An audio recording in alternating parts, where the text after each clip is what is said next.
사랑하는 성도 여러분, 영혼이 잘되어 범사가 잘되고 강건하시기를 주 예수님의 이름으로 축원합니다. 오늘은 출애굽기 12장 21절로 30절에 나타내신 하나님의 뜻을 전하고자 합니다.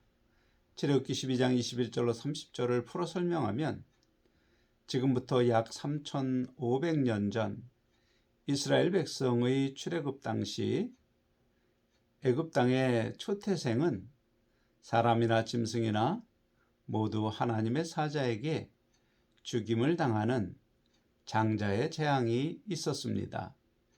그 장자의 재앙 직전에 하나님은 이스라엘 백성에게 흠이 없는 어린 양을 잡아 그 피를 문설주와 임방에 바르고 그 고기는 불에 구워서 먹으라는 특별한 명령을 내리셨습니다. 그 명령대로 시행한 사람의 집 장자는 죽음을 면합니다. 그때 사람의 생명을 구하기 위해 죽임을 당하는 흠없는 어린 양은 세상 사람의 생명을 구원할 메시아의 예표입니다. 그리고 1500년이 지난 후 죄와 허물이 없으신 예수님이 십자가에 못 박혀 죽습니다. 그의 죽음은 모든 사람이 자기 죄로 받아야 할 죽음의 형벌을 대신 받은 형벌로서 당하는 죽음이라는 사실을 성경이 증언합니다. 그러므로 하나님께서 유월절 어린 양의 예표로 증언하신 메시아는 예수님입니다. 그러므로 예수님은 지옥에 던져질 운명의 사람을 구원하신 메시아이심을 하나님이 증언하신 것입니다. 이러한 하나님의 증언을 믿고 생명의 구원을 원하는 사람은 반드시 해야 할 일이 세 가지 있습니다. 첫째, 하나님이 예표로 증언하신 메시아는 십자가 죽음으로 나의 죄와 허물로 인해 내가 받아야 할 형벌을 대신 받으신 예수님이시며 그가 생명의 구주이심을 믿는 것입니다. 둘째는 회개입니다.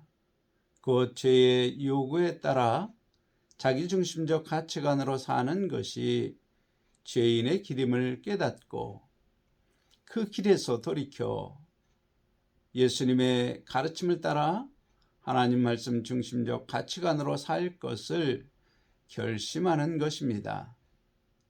셋째는 그런 믿음과 그런 마음의 결심을 하나님 앞에, 사람 앞에, 사탄 앞에 선언하는 세례를 받아야 합니다. 이 세 가지를 행하는 것은 마치 장자의 재앙의 날에 유월절 어린 양에 관한 하나님의 명령을 듣고 실행하는 것과 같습니다. 곧 흠없는 어린 양을 잡아 어린 양의 피를 문설주와 인방에 바르는 것이며 그 피가 발라져 있는 사람은 하나님의 사자가 심판하지 않고 넘어가서 구원받게 되는 것처럼 믿음과 회개 위에 세례를 받은 사람은 지옥에 가지 않고 구원받게 되는 것입니다. 지금까지 설명은 생명의 구원을 받은 유월절 어린 양의 예표의 총론입니다. 이 총론을 묵상하면 유월절 어린 양에 관한 하나님의 명령을 받은 당시 이스라엘 백성의 반응에 따라서 오늘 세례를 받은 성도의 영적 상태를 알 수 있습니다. 첫째, 무세에게 유월절 어린 양을 잡아서 그 피를 문의 설주와 임방에 바르라는 명령을 듣고도 실행하지 않는 사람입니다. 아마도 그런 사람은 모세가 전한 하나님의 말씀을 믿지 못하고 생각하기를 피가 묻어 있으면 살고 없으면 죽는다는 엉터리 말을 믿으라니 내 아들은 법 없이도 사는 사람인데 어린 양의 피를 바르지 않았다고 해서 하나님이 죽음의 형벌을 내리신다는 것은 부당하지. 곧 자기 이성으로 하나님의 말씀을 판단하고 난 그런 부당한 하나님의 명령을 따를 수 없어. 그렇게 생각하는 사람입니다. 밤이 되자 하나님의 사자가 그의 아들을 죽였습니다. 이 비유로 제가 설명하고자 하는 것이 무엇입니까? 예수 복음을 듣고도 자기 스스로 의로운 사람들입니다. 스스로 자신을 볼 때 죄 짓지 않았습니다. 악한 거짓말은 하지 않았고 어려운 이웃을 도우며 법 없이도 사는 스스로 의로운 사람입니다. 그러므로 나를 죄인으로 부르는 것이 기분 나쁘고 더구나 없는 나의 죄값을 예수께서 대신 십자가에서 감당하셨다는 그 복음을 믿지 못하는 사람입니다.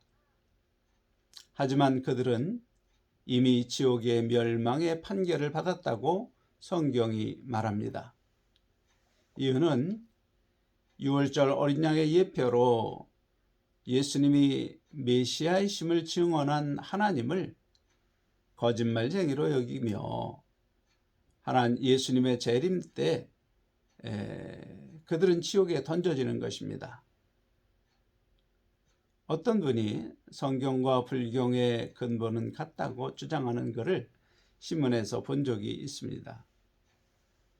그런 사람이 생각하는 예수님은 자기의 죄와 허물로 받을 형벌을 대신 받으신 십자가 없는 예수님입니다. 단지 예수님의 가르침은 훌륭함으로 배우고 본받자 그런 주장하는 것입니다. 그것은 마치 모세가 전한 하나님의 명령을 듣고 6월절 어린 양을 집안에 끌어왔지만 죽이지 않으므로 피가 없어 문설주와 임방에 바르지 못하는 것과 같습니다. 결국 구원을 받지 못합니다. 쉽게 설명하면 성경을 많이 아는 사람이지만 내가 순종해야 할 주의 말씀이 아니라 훌륭한 선생의 가르침으로 생각하고 따르는 사람입니다. 성경에도 그런 인물이 있습니다. 바로 유다입니다. 그런 사람은 예수님의 십자가 죽음이 나의 죄값을 대신 감당하신 대속의 은혜임을 깨닫지 못함으로써 예수님을 나의 구주로 믿지 못하는 사람이고 단지 훌륭한 선생으로 생각하는 사람입니다. 그런 사람은 마치 마음의 문설주와 임방에 피를 바르지 않은 집에 거함으로 밤이 되자 역시 죽게 됩니다. 반대인 경우를 생각해 봅시다. 어린 양의 피를 문에 바른 이스라엘 사람 중에 사기꾼 강도 아주 악한 사람도 있었지만 그들은 다 구원을 얻었습니다. 왜 그들은 중한 죄를 지은 죄인임에도 죽임을 당하지 않았을까요? 이유는 단 한 가지, 어린 양의 피가 문에 발라져 있기 때문입니다. 소위 그리스도인이라는 사람들 중에는 사기꾼이 있고 간음한 자도 있고 살인 강도와 같은 아주 악한 사람도 있습니다. 그럼에도 그들은 지옥으로부터 이미 구원을 받았습니다. 왜 하나님은 그런 사람들을 구원하십니까? 오직 예수 그리스도를 나의 구주로 믿고 회개하고 세례를 받음으로 그의 마음의 문에 예수 십자가의 보혈이 발라 있기 때문입니다. 한편 장자의 재앙이 내리던 심판의 날에 애굽 사람 중에도 도덕적으로 선한 사람이 있었지만 그들은 모두 어린 양의 피가 없었으므로 죽었습니다. 오늘날 우리도 같습니다. 구원 혹은 멸망, 그것은 내 생각이나 내 행위에 따라 결정되지 않습니다.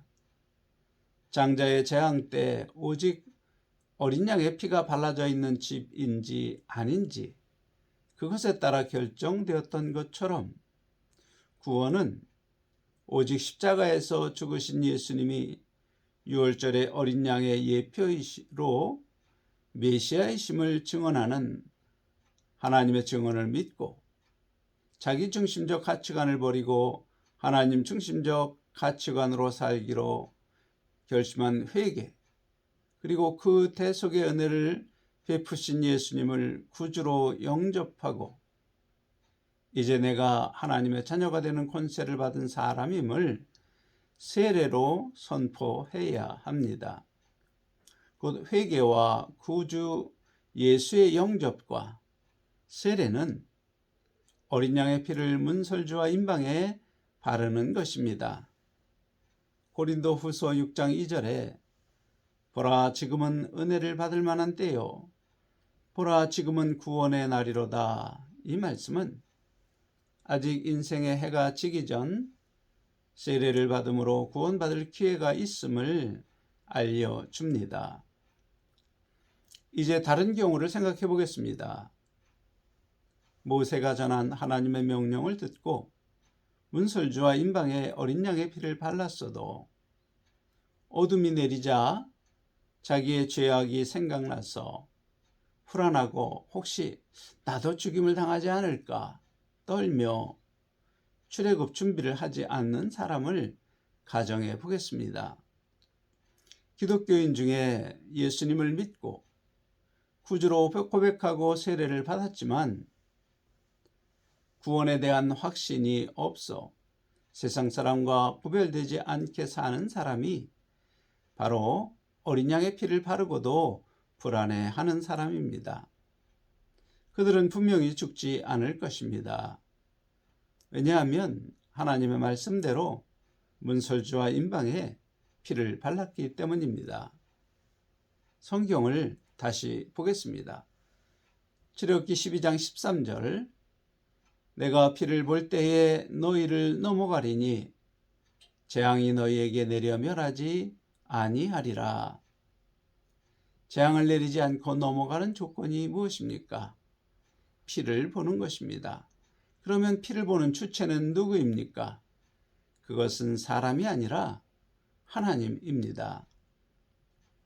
앞에 설명한 이야기를 영적으로 생각해 보면 성도가 구원의 기쁨과 평강을 누릴 수 있는 믿음에는 두 가지가 있음을 알 수 있습니다.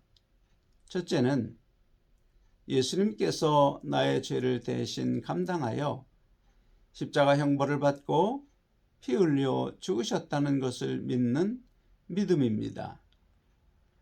둘째는 하나님께서 내 마음의 문설주와 임방에 바른 그 피를 보시고 넘어가신다는 믿음, 곧 예수를 믿는 자에게 심판을 면케하시겠다는 약속을 지키실 것을 믿는 믿음입니다. 이 두 가지입니다.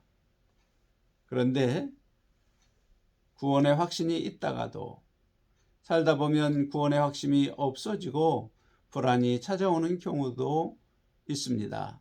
왜 그럴까요? 교회를 다니지만 세상 사람처럼 늘 넘어지고 연약한 자신을 보면 볼수록 정말 구원을 받았는가 의심이 들어오는 것입니다.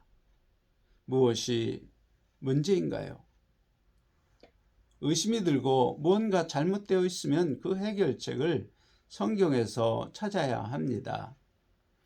출애굽기 12장 8절에 그 밤에 그 고기를 불에 구워 무교병과 쓴 나물과 아울러 먹되 날로나 물에 삶아서 먹지 말고 그 머리와 정광이와 내장을 다 불에 구워 먹고 아침까지 남겨두지 말며 아침까지 남긴 것은 곧 소화하라.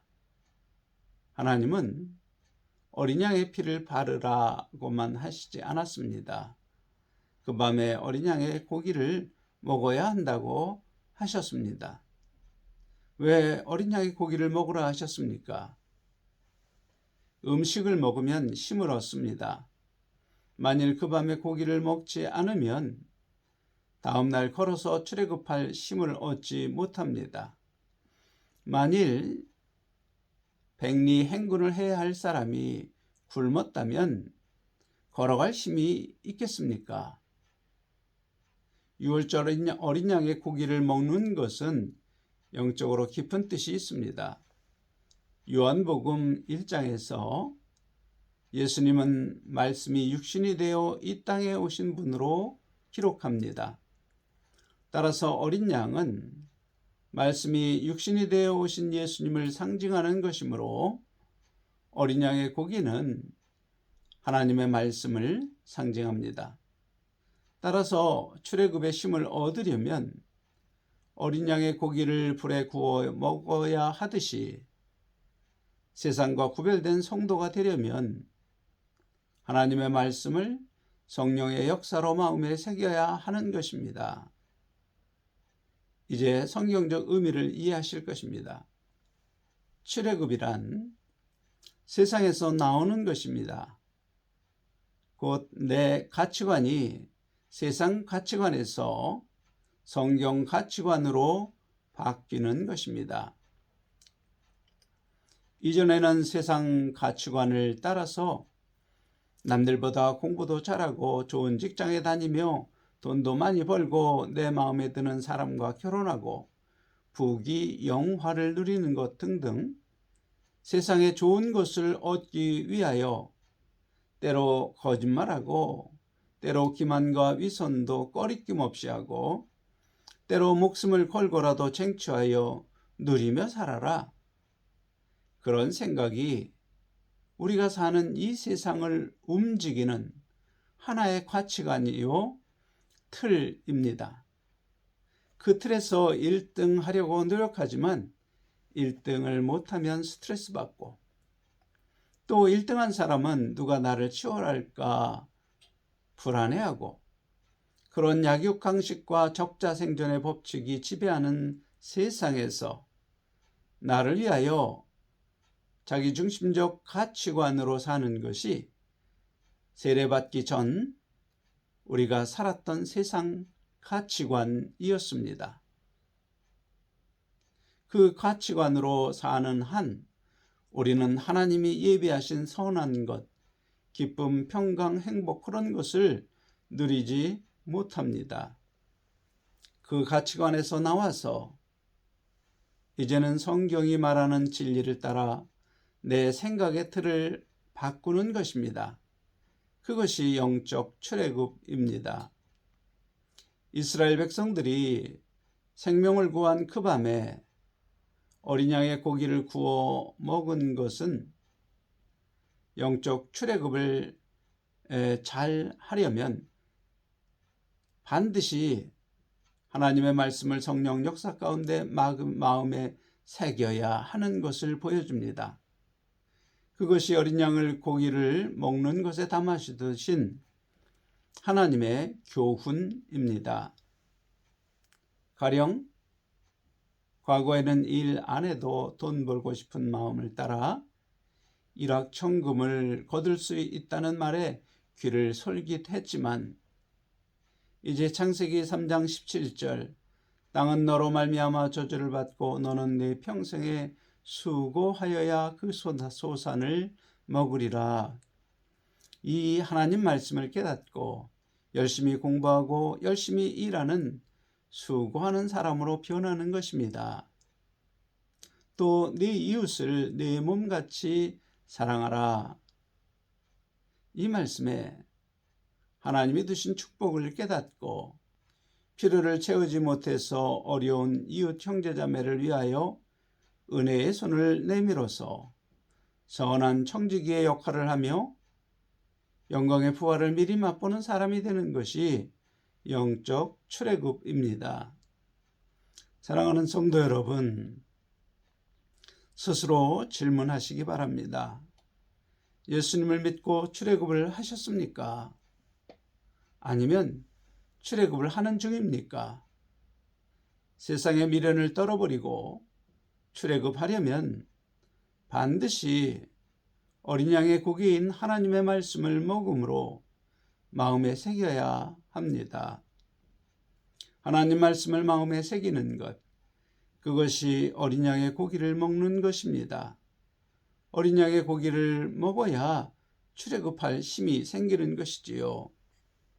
만일 불에 구워 먹은 어린 양의 고기, 곧 성령께서 깨닫게 하신 순전하고 완전한 하나님의 말씀, 예수 복음이 내 마음에 없으면 그 자리에 인본주의 토독과 성경이 혼합되어서 자기중심적 내가 복음을 만들어냅니다. 하나님 중심의 성경이 아니라 나 중심의 성경 말씀을 마음에 새겨지며 나를 위한 종교 생활을 하게 되는 것입니다. 하나님의 말씀도 내 감정과 생각에 좋으면 좋은 말씀 들었다고 생각합니다. 그리고 세상을 사랑하지 말라는 말씀, 죄와 허물을 보이는 말씀, 마음에 찔리는 말씀은 듣기 싫어합니다. 그런 사람은 신앙생활의 중심이 하나님이 아니라 나 자신으로 변질된 것입니다. 사랑하는 성도 여러분, 6월절 어린 양에 관한 기록을 통하여 우리가 세상 가치관에서 어떻게 나와서 성경 가치관으로 어떻게 변화되어야 하는지 하나님께서 나타내셨습니다. 하나님의 뜻을 따라서 매일 성경을 마음에 새기고 그 말씀을 따라 행하면 서로 깨어진 관계로 고통받던 주변 사람들이 서로 기뻐하는 관계로 변화되며 가정이 화목하고 참 평강과 기쁨을 누리게 되는 것입니다. 그렇게 되면 여러분이 원하는 부귀 영화와 세상 복도 따라서 오는 것입니다. 사랑하는 성도 여러분, 하늘 복과 세상의 복을 함께 누리는 여러분과 제가 되기를 예수님의 이름으로 간절히 축원합니다. 아멘.